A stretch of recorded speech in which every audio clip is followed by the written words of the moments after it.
મુન્દ્રા મુકામે પેટ્રોલિંગ દરમિયાન મુન્દ્રા પોલીસ અને એસઓજીને સંયુક્ત રીતે બાતમી મળેલ કે ઇસાક ફકીર મામદ કુંભાર નામનો વ્યક્તિ પોતાના કબજા ભોગવટાની દિવાલમાં વંડો વાળીને ગેરકાયદેસર ગાંજાનું વાવેતર કરેલ છે। એ અનુસંધાને મુન્દ્રા પોલીસ અને એસઓજી દ્વારા સંયુક્ત જે તે જગ્યાએ રેડ કરતા 56 છોડ અને આશરે 26 કિલો ગાંજા ગેરકાયદેસર વાવેતર સાથે આરોપીને પણ પકડી પાડવામાં આવેલ છે। હાજી, ગઈકાલે અમે મુન્દ્રા મુકામે પેટ્રોલિંગમાં હાજર હોય તે દરમિયાન અમને અને મુન્દ્રાના એસઓજી સ્ટાફને તથા મુન્દ્રાના પોલીસ સ્ટાફને સંયુક્ત રીતે બાતમી હકીકત મળેલ કે ઇસાક ફકીર મોહમ્મદ કુંભાર નામના વ્યક્તિ છે, જેઓ પોતાના કબજા ભોગવટાના દિવાલનો વંડો વાળેલો છે, તેની અંદર ગેરકાયદેસર રીતે ગાંજાનું વાવેતર કરેલ છે। જે અનુસંધાને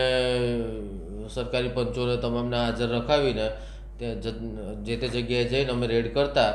તે જગ્યાએથી અંદાજિત 56 છોડ અને કુલ 26 કિલો આશરેનો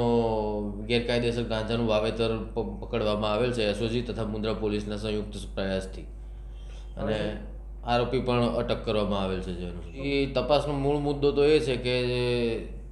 એ વ્યક્તિ અગાઉ પણ આ રીતે કોઈ ગેરકાયદેસર રીતે કોઈ અન્ય જગ્યાએ કે જે તે જગ્યાએ ગાંજાનું વાવેતર કરેલ છે કે કેમ, કારણ કે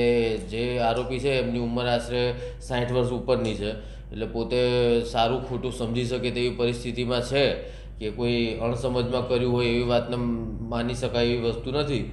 એટલે અગાઉ પણ આવી રીતની કોઈ ઘટના ગતિવિધિને અંજામ આપેલો છે કે નહીં એની ઉપર ખાસ મહત્ત્વ રહેશે, કારણ કે આમાં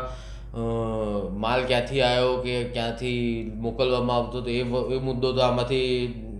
સાઈડ થઈ જાય છે, પણ આ અગાઉ આ રીતની કોઈ ગતિવિધિને અંજામ આપેલ છે કે નહીં એની ઉપર ખાસ પોલીસનું મહત્ત્વ રહેશે તપાસનું। તે પ્રાથમિક ધોરણે અમે એમને પૂછપરછ કરતા તે માલિકીની જગ્યા નથી, ત્યાં ગેરકાયદેસર રીતે વંડો વાળી લીધેલ છે એવી રીતની વાત હકીકત મળેલ છે।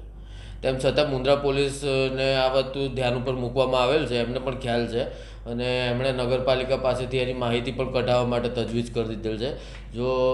ગેરકાયદેસર હશે તો તે ગેરકાયદેસર જગ્યાનું ડિમોલિશન પણ કરવામાં આવનાર નજીકના ભવિષ્યમાં આવનાર છે, અને એમાં બાબતે તમને અલગથી બ્રીફ કરવામાં આવશે। અમે પ્રાથમિક પૂછપરછ દરમિયાન એમણે એમ જણાવ્યું કે મારી જોડે થોડા બી પડ્યા હતા